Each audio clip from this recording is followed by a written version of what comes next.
Salam sejahtera saudara yang kekasih di dalam nama Tuhan Yesus Kristus. Kepatuhan Kristiani akan terus kita bicarakan lagi dalam beberapa waktu ini. Dan bacaan kita masih tetap di dalam Matius pasal 22 ayat 15 sampai 22. Nah, apa yang dikatakan di dalam bacaan kita Matius 22 ketika latar belakang Yesus ditanya tentang bagaimana hidup, ya, dan dia menjawab dengan cara yang luar biasa bagaimana kepatuhan pada pemerintah harus dijalani di dalam konteks pemulihan Allah, baik dalam bentuk yang negatif yaitu pemerintah yang menekan maupun positif pemerintah yang yang lempeng bener gitu ya. Tapi itu nanti kita juga akan bicarakan. Nah, kali ini kita akan membicarakan dulu mengenai kepatuhan kita sebagai wajib pajak di dalam hidup bernegara. Maka dikatakan di dalam ayat 19, ketika Yesus menjawab pertanyaan-pertanyaan para ahli-ahli Taurat yang datang, maka dia jawab apa? Tunjukkanlah kepadaku mata uang untuk pajak itu.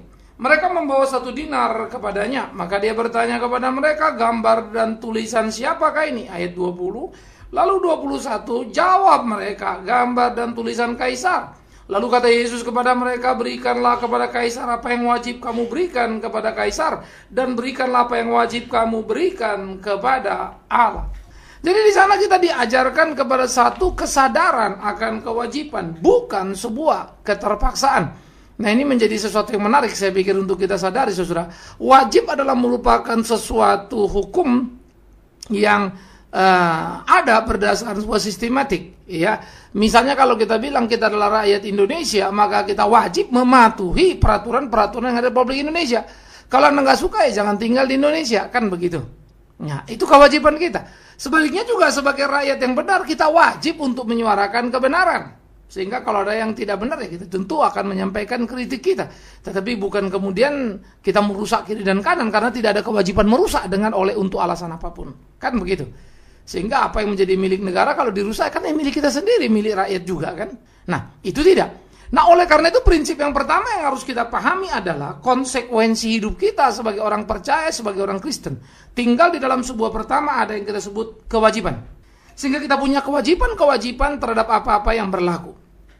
Nah, ini menjadi sesuatu yang harus kita pahami sebagai sebuah konsekuensi tadi. Ya, kewajiban. Nah, sekarang kita akan membicarakan saudara kewajiban sebagai wajib pajak. Nah, ini aspek yang kedua kita mau bicarakan. Apa yang dimaksud dengan pajak, lalu untuk apa pajak itu?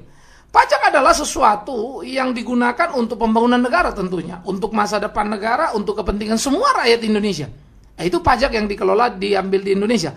Bahwa, perhatikan, penyelewengan dalam pajak itu ada, itu tidak menjadi alasan cukup bagi kita untuk tidak membayar pajak. Ya. Tetapi justru kita harus membayar pajak dengan apa? Dengan keberanian untuk mengkritisi apa yang sudah kita beri dipakai sesuai apa tidak. Begitu. Ya, makanya kan selalu slogan pajak itu saya pikir ya betul juga ya, artinya apa kan bayar pajaknya, awasi penggunaannya. Ya memang itu. Bahwa kemudian itu just slogan, masih ada bocor-bocor khususnya kasus-kasus terakhir ini, ya itu memang pertanda betapa kita masih lemah. Nah, karena itu kesadaran hidup sebagai orang wajib pajak ini mesti kita kembangkan. Artinya, hak saya dapat jalan yang bagus, saya dapat pelayanan yang bagus, kemana itu? Oh, ternyata ada pengusaha-pengusaha besar yang ngemplang pajak. Sekian triliun. Nah, itu kita mesti kritisin dong.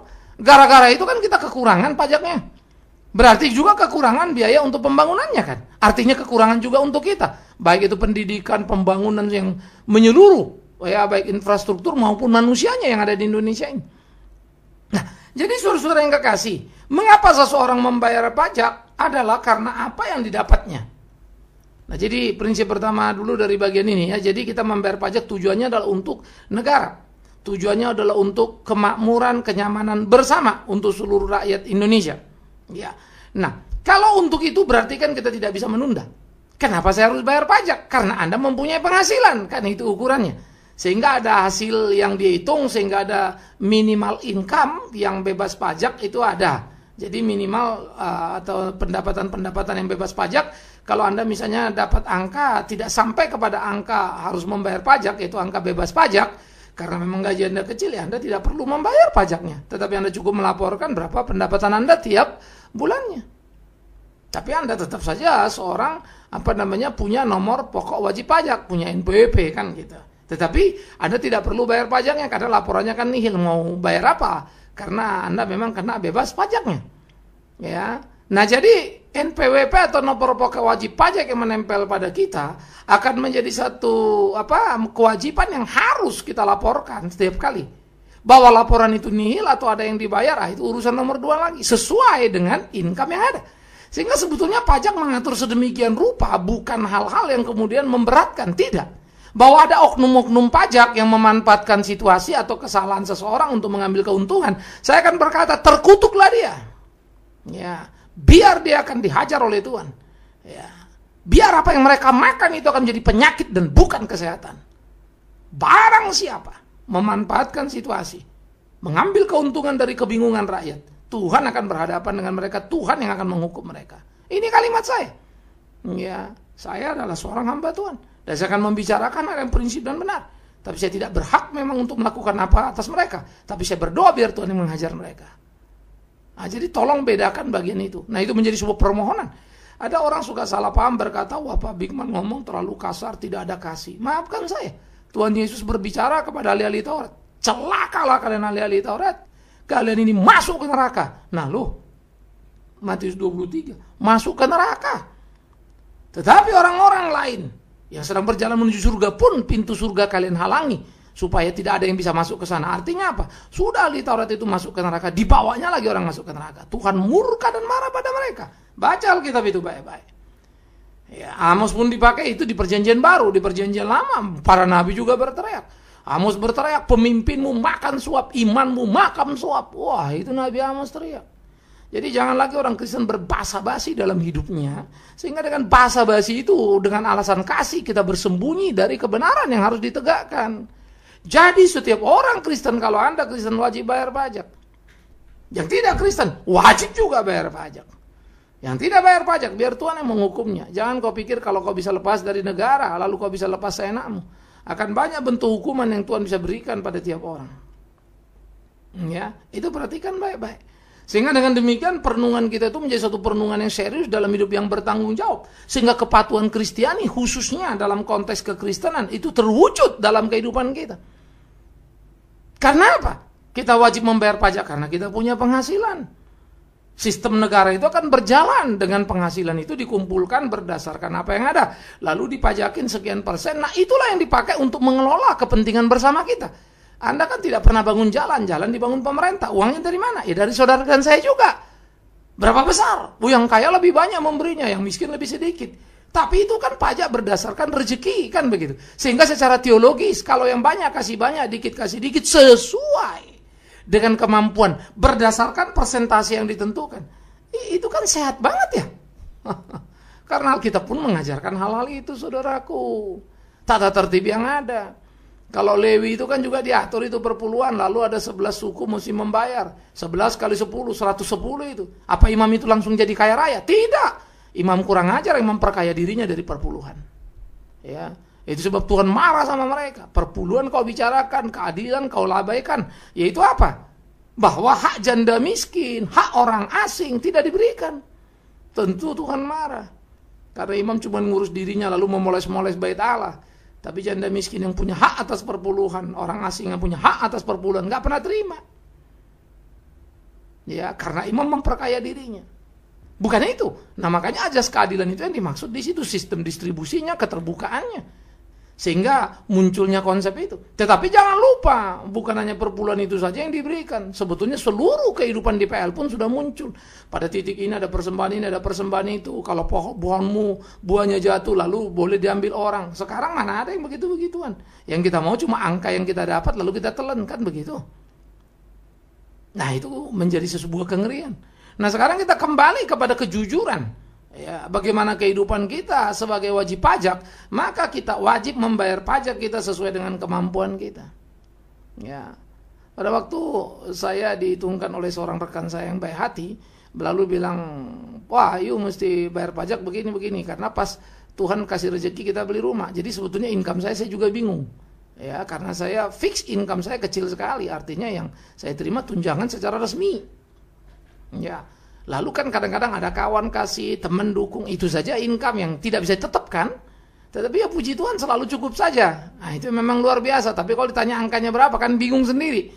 Lalu karena kita ada beli, dapat rezeki juga dari kawan-kawan lalu beli rumah. Nah itu kita anggap jadi income. Akibatnya apa? Karena pas tahun itu beli rumah, tahun itu mesti lapor, tentu kan jadi besar laporannya kan. Nah, lalu dia bilang begini, oh ini angkanya cukup besar, lu mesti bayar segini gitu ya. Tapi ini bisa sih di-set, diatur kecil, nanti begini. Tapi saya bilang sama dia, nggak apa-apa lah, besar-besar lah, nggak apa-apa saya bayar. Ya, saya nggak tahu persis income saya berapa, tapi saya pikir angka yang saya bayar itu sekian juta itu, nggak terlalu besar lah. Artinya dalam 1 tahun toh kita bagi sebulan cuma segini, nggak apa-apa lah kan gitu. Ya, sehingga saya mesti membayar ratusan ribu tiap bulan, ya tidak mengapa. Ya, artinya saya berhitungnya cuma begini, tidak jadi miskin saya karena kayaknya bayar segitu. Walaupun mungkin angka itu menjadi cukup besar dari rata-rata orang misalnya ya. Tetapi saya pikir kehormatan juga kan saya bisa membantu bangsa saya, negara saya. Dan bagi saya kemerdekaan juga kan sebagai hamba Tuhan. Jadi saya bisa bicara apa yang saya harus bicarakan. Saya bisa pertanggungjawabkan apa yang saya bicarakan. Sehingga saya mau berkata misalnya sebagai wajib pajak, bayar pajakmu, jangan tidak. Jangan memanipulasi. Nah, jadi saudara-saudara yang kekasih, kemudian pada waktu itu dilakukan ya saya bayar. Oke. Lalu kawan saya bilang, jadi angkanya nggak usah diturunin nih, nggak usah. Nggak apa-apa lah hitung-hitung kita memberi sumbangan. Nah, yang mengagumkan bagi saya memang pada waktu itu justru teman saya ini nggak tahu bagaimana dia dukung. Udahlah kalau memang gitu udah bayar segitu. Pas waktu saya mau bilang uangnya oke saya kirim kemana nih? Nggak usah lah. Ya, jadi saya berterima kasih juga dia dukung. Tetapi prinsipnya saya pribadi pun akan bayar segitu. Itu sikap saya. Ya, saya bersyukur untuk dia mau ambil bagian, tetapi menjadi mengagumkan adalah yang menjadi penting sikap dia itu bagi saya sangat menyenangkan, artinya ambil bagian itu. Tetapi bagi saya sebagai hamba Tuhan itu kewajiban memang harus saya penuhi. Didukung atau tidak, karena didukungnya kan sesudah saya keluar statement, saya akan bayar itu. Ya. Nah, jadi artinya yang saya ingin mengatakan saudara, ada saja kok cara Tuhan, artinya dengan peristiwa itu saya cuma mau bilang, enggak kiri saya gara-gara itu, betul kok Tuhan pelihara lah. Ya, banyak aspek. Ya, besok-besok saya bayar sendiri, saya akan bayar sendiri, enggak ada problem kok. Ya, karena seperti saya bilang tadi, tidak miskin saya karena angka itu. Tapi justru merdeka saya karena itu. Ya, bahagia saya karena itu. Jadi, kepatuhan Kristen itu harus kita wujudkan, saudara. Jadi, janganlah kita belajar-belajar memanipulasi pajak. Hanya saja ada satu kawan saya bilang, memang urusan pajak paling repot. Saya ini Pak 100% bayar pajak plus. Loh, kenapa 100% plus? Ya tetap aja, kita mau bayar pajak resmi juga yang datang, ya tetap aja utak-atik sana, utak-atik situ, ya tetap aja uang mesti keluar. Ya, lalu kan selalu Dirjen Pajak atau dari Direktorat Pajak kan bilang laporkan. Nah itulah persoalan yang jadi ironis. Siapa yang berani melaporkan itu? Habis dilaporkan, geng yang lain langsung disikat lagi. Itu ironisnya, karena jejaringnya udah terlalu besar. Tapi yang paling benar adalah bersihkan diri sendiri. Jangan tunggu laporannya, jadi dibikin formal. Karena nggak akan datang itu. Orang mau melapor pun jadi mikir. Karena habis melapor walaupun dia benar, besok geng lain lagi datang, disikat lagi dia gara-gara kau kawanku liwat katanya. Karena kawan ini punya geng. Nah itu yang dipahami masyarakat. Nah, jadi kembali dulu sebelum kita kepada pemungut pajak tadi, yaitu negara yang diwakili oleh Direktorat Pajak, maka semua kita wajib membayar pajak. Nah ini penting saudara. Memang gereja atau lain-lain itu belum diatur, tetapi secara tuntas, tetapi secara, karena itu badan khusus, tetapi secara personal, ya siapapun itu, orang Kristen wajib, termasuk saya sebagai pendeta. Jadi saya pemegang NPWP dan pembayar pajak. Ya kan? Jadi saya harus lakukan apa yang saya lakukan. Walaupun saya bilang tadi, ngitung income saya itu jadi susah, karena income fix saya kecil sebetulnya. Ya, jadi paling saya bayar pajak cuma berapa puluh ribu, enggak sampai 100 ribu kan begitu. Kecil sekali, mestinya.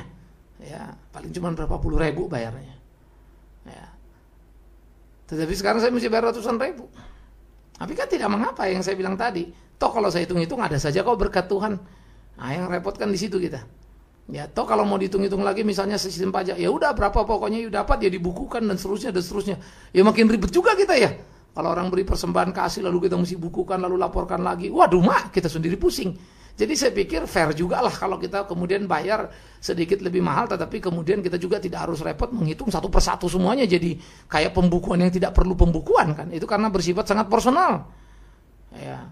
Ada orang kasih kok, terus itu kan bukan saja PK, tapi ada juga persembahan yang bukan income. Nah itu ngebukukannya kan matang setengah mampus. Ya. Nah tetapi karena itulah kita juga perlu jujur toh. Ada kok rezekinya. Nah, kejujuran itulah yang kita appreciate untuk kemudian kita membuat angka apa yang kita bayar. Ya. Nah, ini yang saya pikir perlu untuk ditumbuh kembangkan khususnya dalam kehidupan seorang pendeta. Ya. Nah, aspek yang berikutnya kepada seluruh jemaat tentunya, Anda pekerja kan bayar pajak. Ada kantor yang langsung memotongnya kan, lalu membantukan menghitungnya. Tetapi kan pajak pribadi harus dilaporkan masing-masing. Bahwa Anda sudah dipotong berapa dan seterusnya. Ya. Nah, oleh karena itu saudara yang kekasih, saya pikir menjadi penting. Lembaga kita seperti lembaga Mika itu sudah bayar pajak itu. Walaupun sebetulnya kita ya artinya nihil ya, karena yang kita bayar pajak adalah pajak pekerja-pekerja yang full di situ kan. Nah, nanti yang lain-lainnya kita benahin lagi. Dalam pengertian apa? Dalam pengertian sebetulnya pajak kita sih kagak ada yang mau dibayar apanya. Karena ya namanya lembaga kan minus. Tapi kan mesti dibenahin semua kan. Satu dirapiin gitu kan. Sehingga semua jadi rapi dan kemudian terbukukan dan terjalankan dengan baik. Ya. Sekarang kita urus lagi hal-hal lain yang tadinya misalnya badan hukumnya nggak ada, ya kita bikin badan hukumnya, lalu kita bayar pajaknya. Karena pelayanan kita juga bukan pelayanan komersial, ya, pelayanan yang berjalan berjibaku, yang keluar uang semua kan begitu, bukan dapat uang. Tetapi kenapa Mika pertama? Karena dia perputarannya uangnya cukup besar setiap bulannya, ya, untuk menggaji guru dan lain-lain. Ini kan banyak yang terlibat di sana, sehingga kita betul-betul atur sedemikian rupa, ya. Tetapi yang lain-lain kita masih kerjakan sendiri, berjibaku sendiri. Ya. Jadi belum terlalu badan itu perlu diperhatikan dulu kan begitu. Nah, di dalam bagian-bagian seperti ini saudaraku yang kekasih, segala sesuatu itu harus kita benahi dong. Nah, itu namanya wajib pajak. Ya. Nah, itu yang namanya perlu kita kerjakan. Jadi kita mesti transparan, kita mesti terbuka, kita mesti keluar. Ya, termasuk ya seperti saya bilang tadi, yang enggak untung pun walaupun zero, ya kita coba belajar tertib. Ya. Nah, tertib ini kan dalam merespon bagaimana pemerintah sedang memperlakukan hal-hal yang lebih teratur lagi ke depannya, lebih jelas lagi aturan mainnya kan gitu kan. Ya, selama ini kan kita linglung semua. Ya. Nah, ini perlu makin hari makin clear terus satu.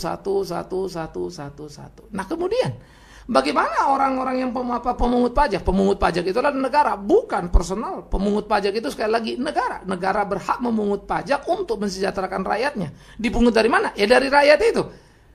Lah pemerintah itu siapa? Ya itu yang kita pilih kan. Jadi kalau misalnya kita kurang suka pada pemerintah pada satu periode pemerintahan, tanggung sendiri, itu pilihan kita. Jadi besok-besok kita mesti mikir kalau milih si A, milih si B konsekuensinya apa, kalau milih si C konsekuensinya apa. Nah, ini kan kaitan dalam kecerdasan memilih kan gitu. Tapi kalau masa bodoh nggak mau tahu ya terasa sendiri. Tetapi kalau mau cerdas ya atur sendiri, belajar sendiri kan begitu. Nah, jadi saudara, pemungut pajak yaitu Direktorat Pajak itu adalah nama negara. Nah, ini aspek yang berikutnya. Jadi tujuan pajak itu ada, satu tadi untuk kesejahteraan rakyat seluruh Indonesia, dan yang kedua wajib pajak itu memang wajib membayarnya, ada dasarnya. Tuhan Yesus sudah suruh bayar apa yang harus kau bayar pada kaisar, dan pelaksana pembayar pajak Direktorat Pajak itu harus ingat itu bukan uang untuk dia. Jadi pencuri dia kalau kemudian dia mengambil keuntungan dari situ. Apalagi untuk mengambil keuntungan itu dia menakut-nakuti wajib pajak itu, atau lebih kurang ajar lagi bekerja sama dengan wajib pajak yang memang brengsek. Lalu mereka bagi-bagilah hak negara, misalnya mestinya dapat 1 juta, tapi kemudian mereka store ke negara 100.000, sisalah 900.000. Mereka bagi 2 lah itu. Sehingga akhirnya pada waktu mereka bagi 2, mestinya si wajib pajak bayar 1 juta, tapi dia terima 450.000 misalnya kan. Udah untung dia 450.000 itu kan. Dengan memanipulasi kewajiban. Negara dirugikan 900.000. Kemana uang 900.000? Bagi 2, si pengusaha dan wajib pajak. Nah, si pelaksana seperti ini kenapa bisa? Padahal kan mestinya diaudit dong, ada ketentuan dong. Ya karena ke atas nyambung lagi. Itu kan anak kecil juga tahu. Persoalannya adalah kita mau bersihin apa enggak, itu saja kan urusannya. Jadi tidak perlu rakyat untuk disuruh-suruh menangkap itu kan. Karena apa? Juga wewenang kita nangkap itu paling lapor. Nanti lapor uangnya udah terlalu banyak lagi, licin lagi dia, lepas lagi dia. Ya sudahlah. Itu menjadi mungkin kejengkelan pada rakyat. Tetapi itu pun tidak boleh rakyat lalu lupa, lalu masa bodoh dan apatis. Tetap harus berharap pada perubahan. Menyuarakan apa yang bisa kita suarakan kan begitu. Nah, oleh karena itu pada pemungut pajak yang ditugaskan oleh negara ini, ya kalau Anda seorang Kristen lalu bicara percaya Tuhan, pergi ke gereja tiap minggu demi Tuhan yang hidup. Kalau kau memberikan persembahan dari uang yang kau curi itu, kau pikir Tuhan senang? Tidak akan. Kau pikir keluargamu akan bahagia hidup dalam kebenaran? Tidak akan. Jangan pernah hidup dalam pencurian itu terus-menerus. Belajarlah jujur dengan rezeki dan keringatmu. Tuhan akan menolongmu, Tuhan akan memberkatimu. Nah, saya pikir di sini orang Kristen baik sebagai wajib pajak maupun alat negara untuk memungut pajak itu tadi mesti bersifat sebagai Kristen, bekerja profesional. Orang profesional saja bersih, itu profesional. Nggak korup dia ke kiri ke kanan. Profesional itu namanya. Apalagi Kristiani, ya elah, lebih tinggi lagi lah. Jangan sampai tidak. Nah, oleh karena itu suara kekristenan tidak akan pernah punya suara yang bagus, tidak bernilai kalau tidak sesuai sejalan dengan kehidupan kita. Kita tidak akan ada kemerdekaan kalau kita tidak sungguh-sungguh melakukan apa yang harus kita lakukan.